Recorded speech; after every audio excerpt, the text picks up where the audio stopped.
She stood at the doorway like it was a portal to another life, one she'd convinced herself was waiting for her, glittering just beyond reach.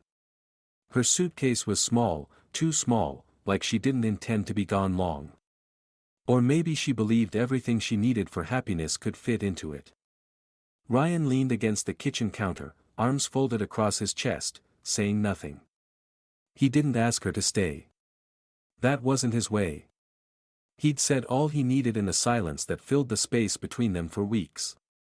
And now, as the final moment came, he simply watched. "I just need to find myself," Hannah said, her voice barely audible over the hum of the refrigerator. Her eyes were glassy but dry, like the tears had already been shed somewhere he hadn't seen. Ryan gave a slow nod. "I hope you find what you're looking for." That was the last thing he said to her. No anger. No desperate pleas. Just the steady calm of a man who had already accepted what she hadn't yet realized: fantasy has a short shelf life when reality is knocking at the door. Hannah left that morning chasing what she believed was freedom. A new job in a new city, friends who didn't know her past, and weekends without structure or commitment. She told herself she was reclaiming her youth, her dreams, her independence. But underneath it all was a restlessness she couldn't explain. A whisper in her mind that maybe, just maybe, she had settled too soon. She wanted more adventure, more passion, more of the version of life she saw on perfectly filtered Instagram stories and romanticized novels. But Ryan wasn't a storybook. He was real. Grounded. Steady. He didn't chase sparks, he built fires that lasted. That morning, after she was gone, Ryan made himself a cup of coffee the way he always did: 2 sugars, splash of cream. He sipped it slowly on the back porch, watching the mist rise off the lawn. The silence in the house wasn't painful. Not yet. It was just different. There had been signs. Subtle at first. The way she stayed longer at the office, the way she smiled less at the little things. The increasing mentions of "what if" and "someday." The shifting tone in her voice when she talked about friends who traveled or started over. And finally, the detachment: quiet dinners, conversations that never quite finished, laughter that no longer came easily. He knew she wasn't leaving him for someone else. Not exactly. She was leaving him for an idea, something she imagined would bring her joy because the reality they had built together had grown too safe. Ryan didn't blame her. He understood what it meant to feel caged by your own choices, to mistake stability for stagnation. But that didn't mean he was going to follow her into the unknown. He had no intention of being a character in someone else's fantasy.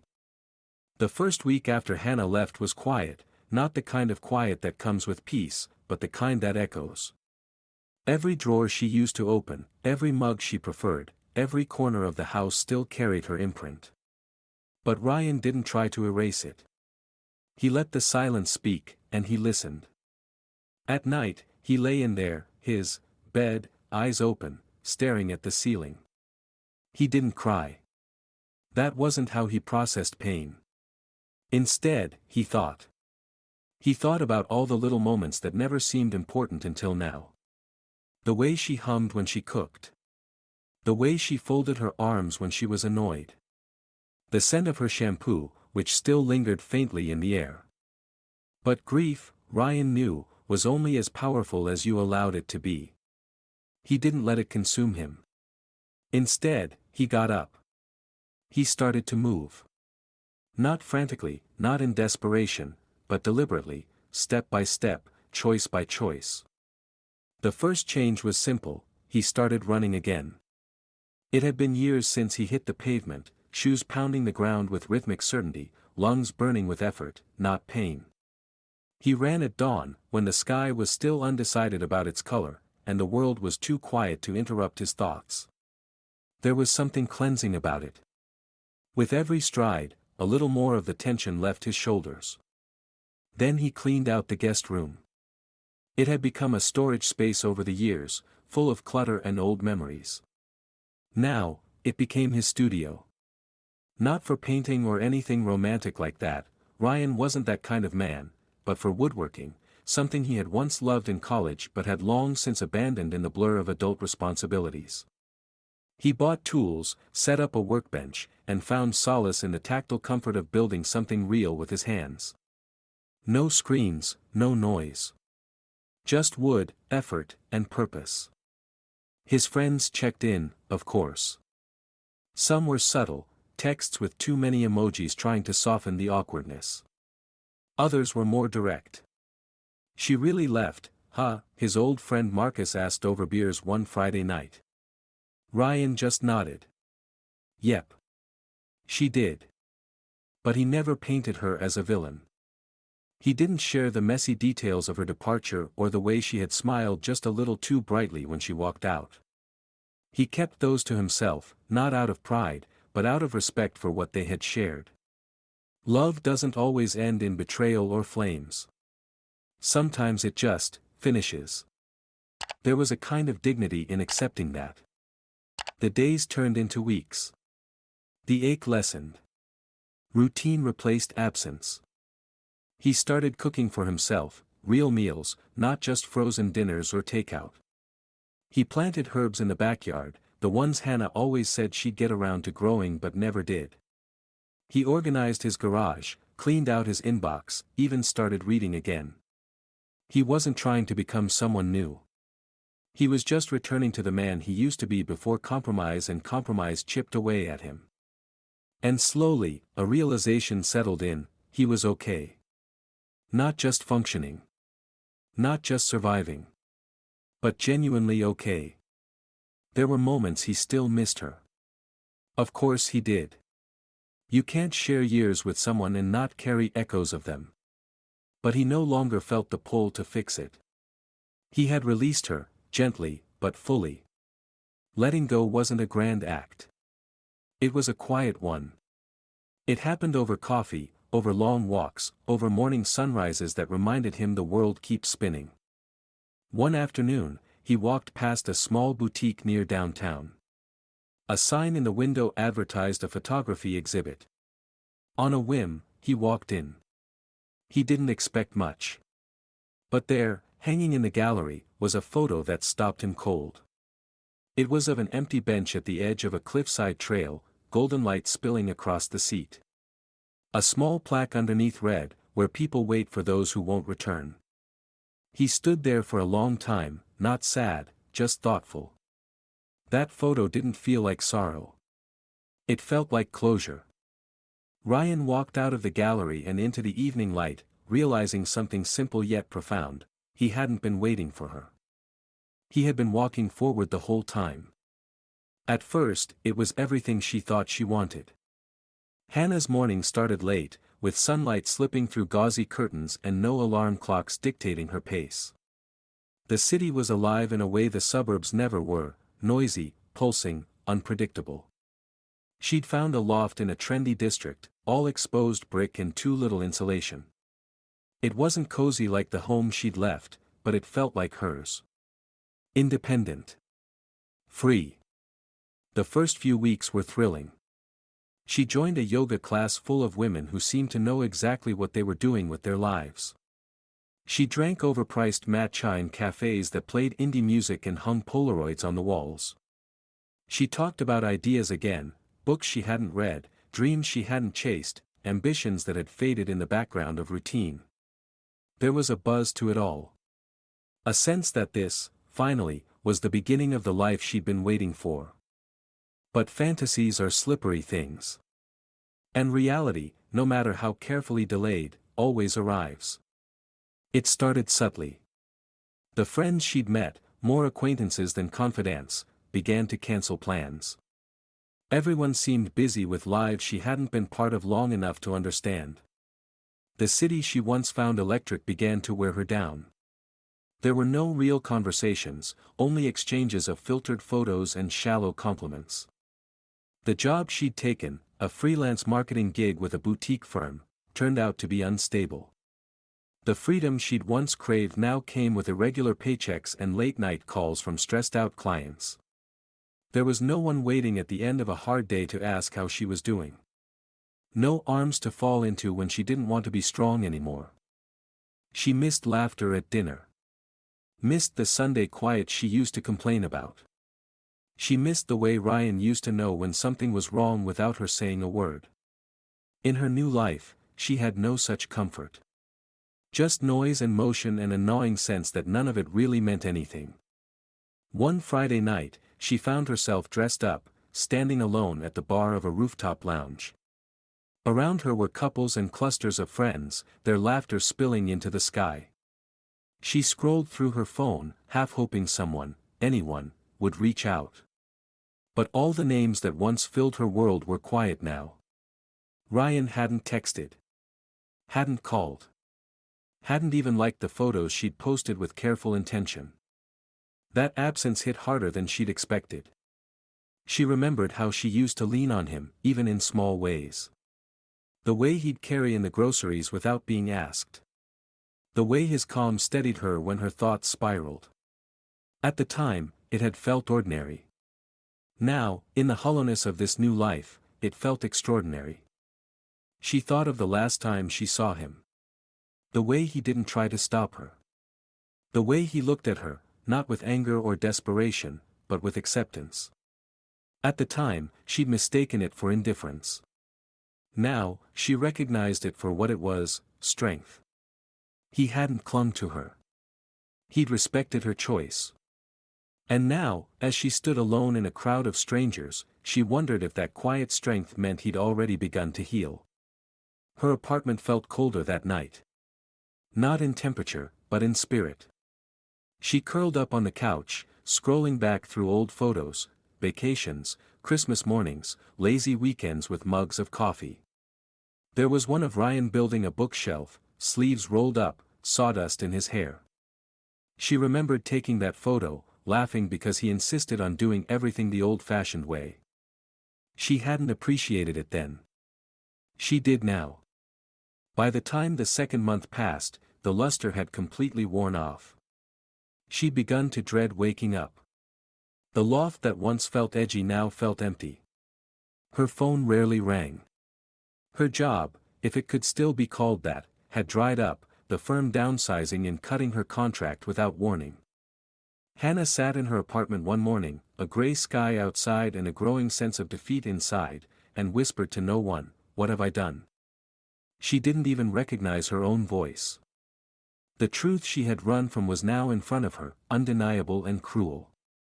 She had left behind something real for a dream built on images and illusions. And now that dream was unraveling, fast. It wasn't that the life she'd had was perfect. It wasn't that she hadn't been restless. But the idea that freedom lived in escape had been a lie. Freedom, she now saw, came from choosing someone fully, and being chosen in return. From working through boredom, not abandoning it. From loving someone not because they fulfilled every fantasy, but because they stood beside you when the fantasies faded. She closed the photo app, stood up, and walked to the door without even grabbing her keys. Her feet seemed to move on their own. She wasn't sure what she'd say. She just knew she had to see him. She had to go back. Maybe, just maybe, it wasn't too late. The drive back to Ryan's neighborhood was longer than Hannah remembered, not in distance, but in weight. Every mile brought a rush of memories she hadn't allowed herself to face. She thought about the quiet mornings with shared coffee, the arguments that ended with compromise rather than silence, the steady presence of someone who had loved her exactly as she was, without condition or performance. Now, her hands trembled on the steering wheel as she pulled onto the familiar street. The trees lining the sidewalk had just begun to change color, their leaves glowing in warm reds and oranges. It felt symbolic, like the end of one season, the uncertain beginning of another. She parked across the street from the house they used to share. It looked almost exactly the same, neat, calm, inviting. The porch light had always been Ryan's ritual, set to turn on right before dusk. It still did. Her chest ached at the thought. She sat in the car for several minutes, gripping the steering wheel like it might give her the courage she had spent weeks building. And then, with a deep breath, she stepped out and walked across the street. Every step felt heavier than the last. She climbed the porch steps, pausing in front of the door. Her reflection stared back at her from the glass, and for a moment, she barely recognized herself. The confident woman who left chasing something more had been stripped down to someone who was simply hopeful. Hannah raised her hand and knocked. The sound echoed far too loudly in her ears, and then, nothing. No footsteps. No movement inside. No dogs barking, no flicker of shadows behind the curtains. She knocked again, this time softer, as if gentleness might change the outcome. Still, silence. She stepped back, her throat tight, and glanced around. The lawn was well kept, but there were signs, faint ones, that things had changed. The potted plants near the window weren't hers. A different car sat in the driveway. There was a new welcome mat, one she hadn't picked out. And then it hit her. He wasn't there. She turned slowly, heart pounding, as if he might appear from around the corner, walking up with groceries, surprised but not unkind. But the street remained still. Empty. A soft wind rustled the trees, the only sound to accompany her growing realization. Ryan had moved on. It wasn't just the locked door or the absence of his car. It was the feeling, like this home no longer held space for her. It had once been theirs, filled with shared rituals, inside jokes, memories woven into the walls. But now, it was just a house. A house that belonged to someone who no longer waited for her. She sat down on the edge of the porch, her hands clasped in her lap. Her phone felt heavy in her pocket, but she pulled it out and scrolled through their old texts. The last one from Ryan was short, sent weeks ago in response to a vague message she had written about maybe catching up sometime. Wish you well, Hannah. Take care of yourself. No bitterness. No curiosity. Just closure. She had believed that if she came back, he would be there. That he would be waiting, even if he didn't say it out loud. That the thread connecting them hadn't frayed completely. But now, sitting alone on that porch, she understood something far more painful. Ryan had let go. He hadn't closed the door to punish her. He had simply accepted the truth she had run from. And while she had spent weeks stumbling through a fantasy she never fully understood, he had been healing. Growing. Living. She stood slowly, tears pressing hot behind her eyes, and made her way back to the car. She didn't cry until she was seated behind the wheel. And when the tears came, they were different than the ones she had shed in loneliness. These were not about being abandoned. These were about regret. About realizing that some choices, once made, can't be undone. She didn't text him again that night. There was nothing left to say that wouldn't sound like an echo of what she should have said before she walked out. Back at her apartment, the loft that had once symbolized freedom now felt hollow. She put her keys down, took off her coat, and sat in the dark for a long time. The silence was familiar now, but that didn't make it less heavy. Eventually, she opened her laptop and stared at the blank document in front of her. She began to write. Not to Ryan, not for him. For herself. She wrote about the moment she realized love wasn't about excitement, but about safety. About how easy it was to confuse peace with boredom. About how sometimes we chase things that shimmer in the distance, not realizing what we've already left behind glows brighter, warmer. She didn't know what would come next. But she knew this, the fantasy had ended. And in its place stood the undeniable truth. Ryan was gone. Not in anger. Not in hate. Just, gone. Weeks passed. The days no longer blurred for Hannah, they arrived with clarity now, each one holding its own quiet weight. There was no grand breakdown, no dramatic collapse. Just the steady unfolding of a reality she could no longer ignore. Ryan wasn't coming back. Not because he was punishing her, but because he didn't need to. He had chosen peace. And peace, once found, rarely looks back. She tried reaching out once more. A message, short and careful, sitting in his inbox. I hope you're doing well. I've been thinking about everything. I miss what we had. It was read. No reply. And that silence said everything. It was hard not to fill in the blanks. She imagined him moving through his day with a steadiness she once took for granted. Perhaps he was seeing someone else, or maybe he had simply found fulfillment in the life he'd rebuilt alone. Either way, it wasn't hers to question anymore. Hannah stopped trying to rewind the clock. That hope, of returning, of being forgiven, of things slipping back into place, had dissolved under the weight of time and truth. What remained wasn't desperation. It was something quieter. Acceptance. She began to sit with her choices, not to justify them, but to understand them. Leaving had never really been about Ryan. It had been about the war inside her, the illusion that something better lived outside the boundaries of the life she helped build. She realized now how easily a restless heart can mistake contentment for confinement. How easy it is to believe that the mundane lacks meaning simply because it doesn't scream for your attention. Freedom, she had learned, didn't come from walking away.